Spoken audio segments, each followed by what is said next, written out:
आचार्य श्री विमल सागर जी महाराज की, तपस्वी सम्राट महातपो मार्तंडाचार्य भगवान सन्मति सागर जी महाराज की, प्रातः स्मरणीय चतुर्थ पट्टाधीश आचार्य भगवान सुनील सागर जी गुरुदेव की, बोली समस्त आचार्य संघ की।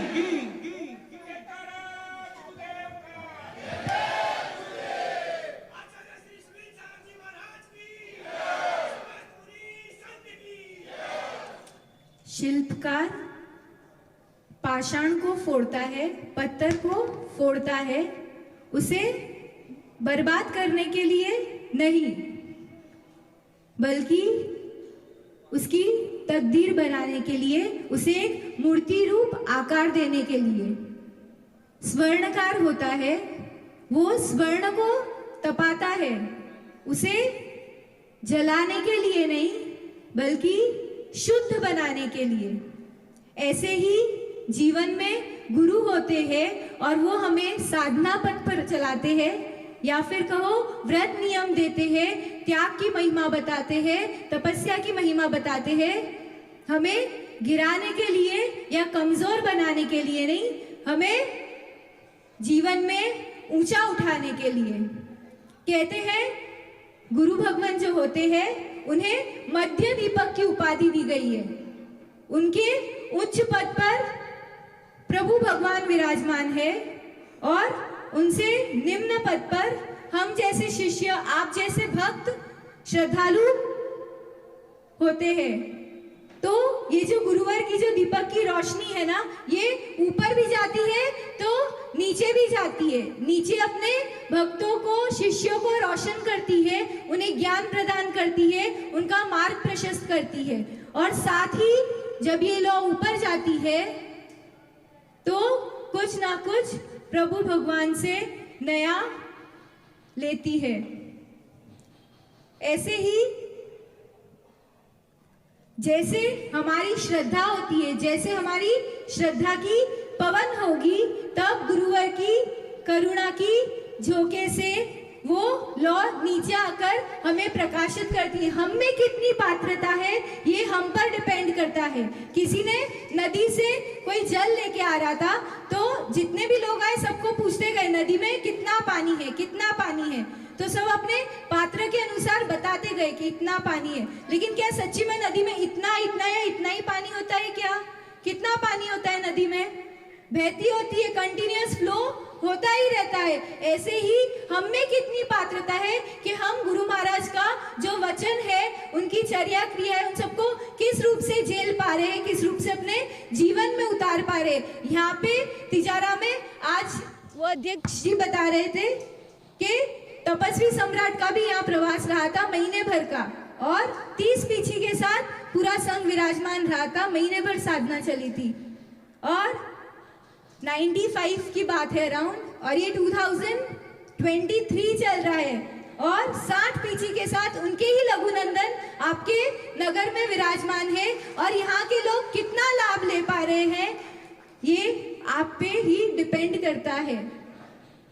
कहते हैं ज्ञान सबके पास होता है, लेकिन उसका उपयोग किस रूप से करना। कितने लोगों को ऐसे लगता है हमने पढ़ाई लिखाई नहीं की है, डिग्री नहीं है, इसलिए हम इलिटरेट है, हमारे पास ज्ञान नहीं है। ज्ञान स्वभाव जीव का होता है, आपको कोई डिग्री या प्रमाण की आवश्यकता नहीं होती है। आचार्य श्री की करुणा, अनुकंपा, कृपा देखो कि संघ में जो वृद्ध साधु होते हैं ना, जिन्होंने शायद कभी लौकिक शिक्षा उनको उपलब्ध नहीं हो पाई है कुछ भी रीजन से, वो संघ में आकर हमसे ज्यादा एडुकेटेड बोल दो, हमसे ज्यादा अच्छे से उनका अध्ययन, पढ़ना वगैरह चलता है। आचार्य श्री केवल इतना ही नहीं, अपन सब सुनते आचार्य श्री के अतिशय के बारे में सुना, संघ का संचालन आचार्य श्री किस रूप से हर एक शिष्यों को संभालते हैं, उनका वात्सल्य किस रूप से रहता है, उनकी क्षमा भावना, ये सब कैसे हो पाता है? केवल चारित्र के कारण हो पाता है क्या? चारित्रधारी तो अनेकों लोग, अनेकों मुनिराज बैठे, लेकिन इससे भी ऊपर कुछ होता है जो विजिबल नहीं है, लेकिन बहुत ज्यादा उस चीज की शक्ति काम करती है, वो होती है शील की महिमा। कहते हैं अरिहंत प्रभु भी संपूर्ण शील से संपन्न नहीं हो पाते हैं। संपूर्ण शील से संपन्न कौन होता है?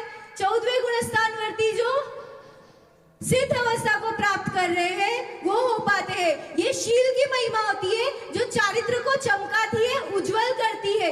आचार्य श्री इतने स्ट्रिक्ट है, डिसिप्लिन जिसे बोलते हैं, कि एक सूरत की घटना है बहुत पुरानी 2014 की। हमने प्रथम बार आचार्य भगवान के दर्शन किए थे और तब इतनी ज्यादा मैं ऐसे उनका वो जो रूप देखा था, ऐसे हुआ था। एक 80 साल के वृद्ध माता जी थे, वो आचार्य श्री अपने कक्ष में थे। 3 बजे कक्ष का दरवाजा खुलता है तो पीछे एक गैलरी थी जो बाकी रूम से कनेक्टेड थी, बाकी मुनिराज के रूम से। तो किसी भी मुनिराज को जाना हो, मुनिराज को सबको अनुमति रहती है, लेकिन माताजियों के लिए तो 3 बजे ही दर्शन हो पाते।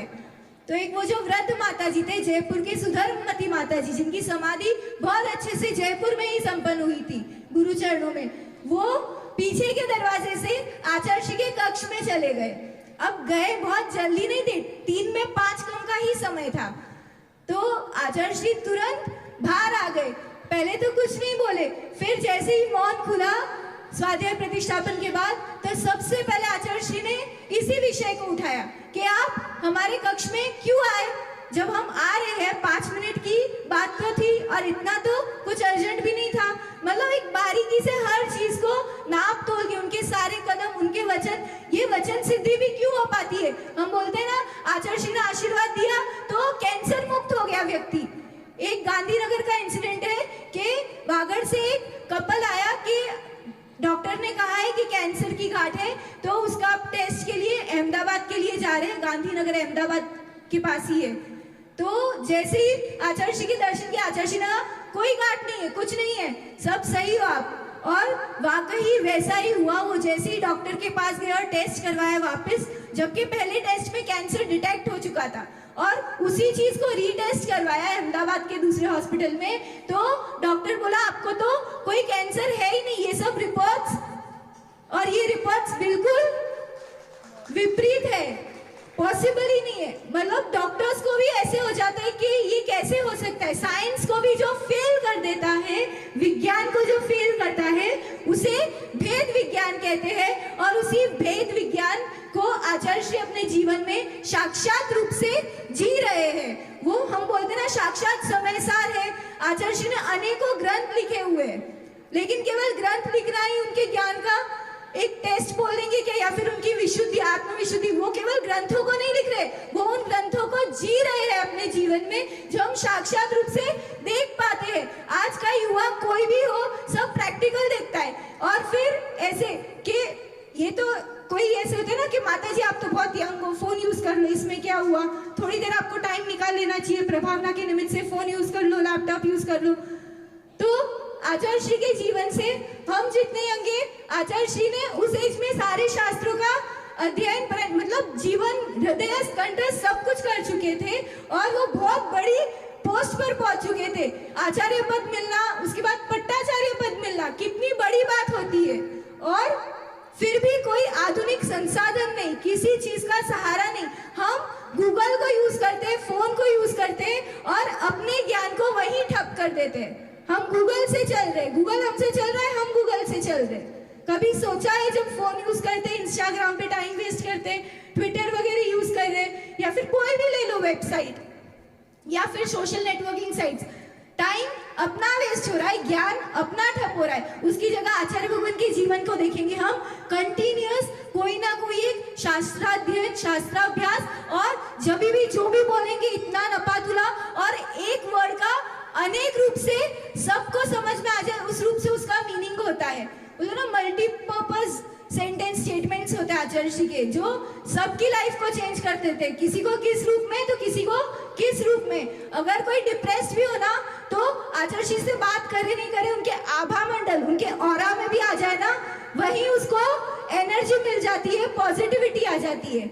एक सकारात्मक सोच जीवन बदल देती है। तो यहाँ तो जिनका जीवन ही पूरा पॉजिटिव है हर रूप से, वो कितनों के जीवन को बदलते होंगे। जब पद पद विहार होता है ना, तो आदिवासी तो क्या, जितने जो भी आते हैं ना, जितना क्राउड, सब अपने आप नतमस्तक हो जाते और फिर कहीं आहारचर्या के लिए रुक गए किसी स्कूल में या रात्रि विश्राम हुआ, तो उस गांव के लोग स्वयं सामने से आते, गुरुदेव हमको थोड़ी देर कुछ उद्बोधन दो, और उद्बोधन के भले ही 10 या 5 मिनट के शब्द मिल जाए, साथ ही साथ वे शराब का, मांस मदिरा का ऐसे ही त्याग कर देते हैं। कोई कोई तो जिनका जीवन ही आलू और ये सब जमीकंद होता है, वो जमीकंद तक त्याग कर देंगे, और लाइफ टाइम नहीं भी हुआ ना तो वीक में एक दिन के लिए। अभी हम लोग जहाँ से आ रहे थे ना, एक जगह वो सरपंच का पूरा फार्म हाउस था, तो अब सरपंच है तो उनको उनके बड़े लेवल के जो भी रहते हैं उनसे भी मिलना,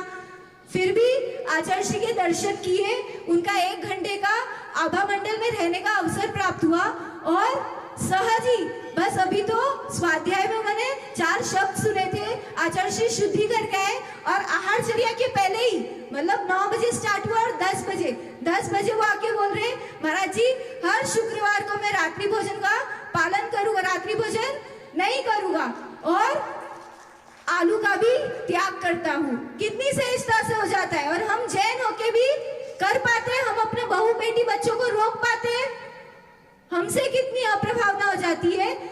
एक एग्जाम्पल देंगे, जब यंगस्टर्स बोलते ना हम रात्रि भोजन त्याग नहीं कर पाएंगे या जमीकंद का त्याग, तो TMU तीर्थंकर महावीर यूनिवर्सिटी दिल्ली के काफी पास है, आप सभी जानते होंगे, वहां पे एक बार जाना हुआ था, वहां पे 2 प्रतिमाधारी श्राविका थी, वो इतनी यंग थी, 40 से ज्यादा उनकी एज नहीं होगी, और वो इंजीनियरिंग कॉलेज की हेड थी वहां की। 2 प्रतिमा का पालन कर रही है, जीवन व्यापन कर रही है, अर्न भी कर रही है, फैमिली को भी संभाल रही है, और साथ ही सब कुछ आ गया, धर्म भी हो गया तो सांसारिक जीवन भी हो गया। कितना टफ पड़ता है, क्यों टफ पड़ता है? जो मन में ठान लिया वो आराम से हो जाता है। संकल्प शक्ति अपनी होती है, श्रद्धा अपनी होती है, और गुरु का आशीर्वाद उसमें मिल जाए तो सब कुछ फलित हो जाता है, सब उपलब्धियां हो जाती है। हम अक्सर सोचते हैं कि ये महाराज जी का बहुत बड़ा नाम है, अपन इनके पास जाओ, इनसे आशीर्वाद लो और अपना काम हो जाएगा। अपने स्वार्थ के लिए अपन गुरु को यूज करते हैं, पर स्वार्थ से कार्य की सिद्धि होती है क्या? कैसे होती है कार्य की सिद्धि? कितने तो ऐसे भक्त होते हैं जो साक्षात दर्शन भी नहीं कर पाते, लेकिन फिर भी मन में, हृदय में विराजमान किया हुआ है आचार्य भगवान को, और स्मरण मात्र से काम हो जाते हैं। ये अपनी श्रद्धा होती है, अपनी श्रद्धा की शक्ति होती है कि कार्यों की सिद्धि अपने आप हो जाती है। जीवन में इसी रूप से हमें धर्म को उतारना है, ऐसे नहीं कि धर्म को बोझ बना लिया। आचार्य भगवान कहते हैं गुरु से बड़ा मित्र कोई नहीं होता है। एक छोटी सी कहानी से मैं समाप्त करूंगी। एक बार एक व्यापारी था, ट्रेडर जिसे बोलते हैं ना, वो बिजनेसमैन था, ट्रैवल करता था, तो यूजुअली उसकी ट्रैवलिंग बोट से होती थी, तो एक स्टेट से दूसरे स्टेट में जाना, और जहाँ पे जो सस्ता हो वहां से वो उठा लिया और दूसरे स्टेट में जाके उस चीज को बेच दी। तो ऐसे करते करते उसने बहुत अर्न कर लिया, बहुत प्रॉफिट कमा लिया और बहुत पैसे वाला हो गया। एक दिन एक ऐसे ही सारी मित्रों की मंडली मिली हुई थी, तो वहां पे उसको एक मित्र ने सजेस्ट किया जो उसको बहुत ऐसे घनिष्ठ था, उसके लिए बहुत फील करता था। उसने कहा कि भाई तू एक काम कर, इतना बोट में ट्रैवल करता है ना, तो तू स्विमिंग सीख ले। तो ये थोड़े सोच में पड़ गए जो व्यापारी था ना, कि मैं स्विमिंग सीखूंगा, 2-4 दिन तो जाएंगे, इतना दिन कौन बिगाड़े, मेरे प्रॉफिट में नुकसान हो जाएगा, मैं अर्न नहीं करूंगा 3 दिन तो फिर उसने, मित्र को पता लग गया ये इतना सोच रहा है, मतलब कुछ तो दूसरा ऑप्शन देना पड़ेगा। तो उसने उसको ऑप्शन दिया कि एक काम करो, आपके पास समय नहीं है ना, कोई बात नहीं, स्विमिंग मत सीखो, आप ना आपकी बोट में 1-2 ड्रम रख लेना। ड्रम होते ना, खाली ड्रम्स होते हैं जो यूजुअली रेस्क्यू टीम्स बोट में रहने देती, वो ड्रम रख लेना आप, तो कभी इनकेस कोई इमरजेंसी हो जाए, सीज शॉर्म आ जाए, तो आपको वो बचा लेगा, सरवाइव करवा देगा। फिर एक दिन सच्ची ऐसा हुआ, वो कहीं गया, उसको बहुत ज्यादा मुनाफा हो गया, और वहां पे सोना बहुत सस्ता मिलता था, तो उसने बहुत ज्यादा क्वांटिटी में सोना खरीद लिया। अब नाव तो छोटी सी थी, वो सिंगल ही ट्रैवल करता था, तो उसने नाव में सोना भरा, उसके बाद और सरप्लस और ज्यादा सोना बच रहा था, तो उसने उस ड्रम में भी सोना भर दिया। अब जब वो यात्रा पे निकला रिटर्न आने के लिए, तो सच्ची में साइक्लोन सी स्टॉर्म आ गया। तो जैसे ही वो स्ट्रॉम आया, उसमें वो नाव घूमने लगी, बड़ी बड़ी लहरें उठने लगी और नाव डूबने को थी। तब उसने सोचा कि अरे मित्र की एडवाइस काम आ गई, अपन ये ड्रम को फेंक के इसको पकड़ लेंगे तो डूबेंगे तो नहीं। जैसे ही उसने ड्रम को फेंका और उसके साथ वो कूदा, वो ड्रम के साथ डूब गया। हम भी यही करते हैं, हम जो बचने का साधन है वही राग द्वेष करते बैठ रहे हैं। मंदिर में हम अपनी विशुद्धि बढ़ाने आते हैं, कोई अपने कष्टों को लेके आता है, कोई दुख दर्द लेके आता है, कोई स्वयं को भगवान की मुद्रा को देखकर स्वयं को निहारने आता है, और वहां पे कोई ऐसा भी होता है जो एक एक के परिणाम बिगाड़ते बैठता है।